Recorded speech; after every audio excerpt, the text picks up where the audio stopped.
उत्तर प्रदेश में अगले साल होने वाले विधानसभा चुनाव में जीत दर्ज कर दोबारा सत्ता में वापसी की कोशिशों में जुटी भारतीय जनता पार्टी ने आज से अपने सबसे बड़े मिशन की शुरुआत की है। बीजेपी पूरे यूपी में जन विश्वास यात्रा निकालने जा रही है। बीजेपी की ये जन विश्वास यात्रा प्रदेश के 6 जिलों से शुरू हुई। इन यात्राओं की शुरुआत बलिया, गाजीपुर, अंबेडकर नगर, बिजनौर, मथुरा और झांसी से की गई। इस मौके पर बीजेपी के दिग्गज नेताओं ने अलग अलग जगहों से इस यात्रा को हरी झंडी दिखाई। मुख्यमंत्री योगी आदित्यनाथ ने मथुरा से इस जन विश्वास यात्रा की शुरुआत की। इस मौके पर मुख्यमंत्री योगी आदित्यनाथ ने कहा कि एक गरीब को घर बन जाना हमारे लिए राम राज्य है, गरीब को शौचालय मिल जाना राम राज्य है, गरीब को बिजली मिल जाना हमारे लिए राम राज्य है। हमने कहा था देश में आतंकवाद को हटाएंगे, कश्मीर से धारा 370 हटा दी गई है। धारा 370 कश्मीर को भारत से अलग करने के लिए एक योजना थी, लेकिन जैसे ही बीजेपी को मौका मिला हमने धारा 370 को हटा दिया। सीएम योगी ने कहा कि पहले हिंदू और व्यापारियों का पलायन होता है, लेकिन अब माफियाओं का पलायन हो रहा है। बीएसपी, एसपी और कांग्रेस को इससे दिक्कत हो रही है। भैया बहनों, ये है नया भारत और इस नए भारत के साथ आपको जोड़ने के लिए ही, इस नए भारत के साथ जोड़ने के लिए ही उत्तर प्रदेश ने आज लड़ाई ली है। ये उत्तर प्रदेश अपने धाम का निर्माण भी करेगा और माफिया और गरीब और व्यापारियों की संपत्ति पर कब्जा करने वाले माफियाओं के सिर के ऊपर बुलडोजर चलाने का काम भी करेगा।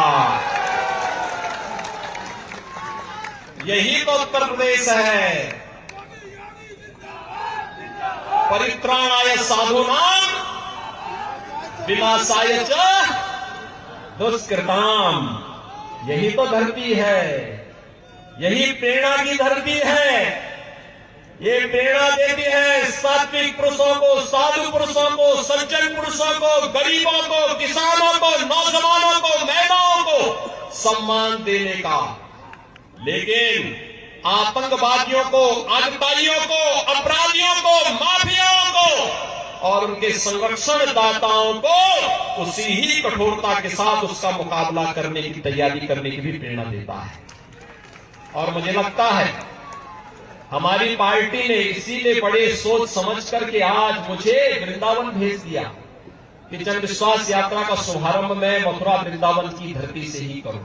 और भाइयों बहनों, आज मैं यहां पर आया हूं आपसे कहने के लिए, हम लोगों ने जो कहा था, विश्वास जो कहा वो करके दिखाया। हमने भेदभाव किसी के साथ नहीं किया, विकास सबका। जब श्रीकांत जी ने विद्युत के कनेक्शन देने प्रारंभ किए थे, क्या किसी की जाति पूछी थी? सबको दिया, विकास सबका। जब चौधरी लक्ष्मी नारायण जी के माध्यम से किसानों की उपज को क्रय करने की बात हुई, तो क्या किसी की जाति और चेहरा देख करके प्रारंभ हुआ था क्या? तो वहीं दूसरी ओर उत्तर प्रदेश के झांसी में हो रही जन विश्वास यात्रा के दौरान रक्षा मंत्री राजनाथ सिंह ने कहा कि ये वीरों की धरती है, इस धरती को हाथ जोड़कर प्रणाम है। इस दौरान राजनाथ सिंह ने कहा, मैं पिछले 35 दिनों में तीसरी बार यहाँ आया हूँ। उन्होंने रानी लक्ष्मीबाई की धरती को प्रणाम किया। वहीं बीजेपी का मानना है कि राजनीति जनता की आंख में आंख डालकर करनी चाहिए, उनसे नजरें चुराकर नहीं। राजनाथ सिंह ने विपक्षियों को घेरते हुए कहा, न बबुआ चाहिए न बुआ चाहिए, हमें सिर्फ बाबा चाहिए, ये नारा लगाना है। बीजेपी की इस जन विश्वास यात्रा को लेकर विपक्ष ने सरकार पर निशाना भी साधना शुरू कर दिया है। उत्तर प्रदेश के पूर्व मुख्यमंत्री और समाजवादी पार्टी के प्रमुख अखिलेश यादव ने बीजेपी की जन विश्वास यात्रा को कहा कि उन्हें विश्वास यात्रा की जरूरत क्यों पड़ी। समाजवादी पार्टी के सुप्रीमो अखिलेश यादव ने रविवार को सपा नेताओं के ठिकानों पर हुई इनकम आयकर रेड के मुद्दे पर प्रेस कॉन्फ्रेंस की थी। इस मौके पर आयकर छापे को लेकर भी अखिलेश यादव ने बीजेपी पर हमला बोला। उन्होंने कहा कि ये सरकार डरी हुई है और जानबूझकर छापे की कार्रवाई कर रही है। छापे की कार्रवाई को समाजवादी पार्टी ने बदले की भावना से की गई कार्रवाई करार दिया। अखिलेश यादव ने पीएम मोदी के बयान पर भी कटाक्ष करते हुए कहा कि यूपी के मुख्यमंत्री उपयोगी नहीं बल्कि अनुपयोगी हैं। इनकम टैक्स, ईडी, सीबीआई और भी संस्थाओं का सहारा लेकर के अटैक करने का काम करेंगे। अभी तक तो ये संस्थाएं उनके लिए थी जो सरकार में हैं, उनकी सरकार कैसे हटाएं, उसके लिए इन संस्थाओं का इस्तेमाल किया जाता था। लेकिन पहली बार देखने को मिल रहा है कि उत्तर प्रदेश में समाजवादी पार्टी की सरकार न बन जाए, इसके लिए इन संस्थाओं का भी इस्तेमाल होगा।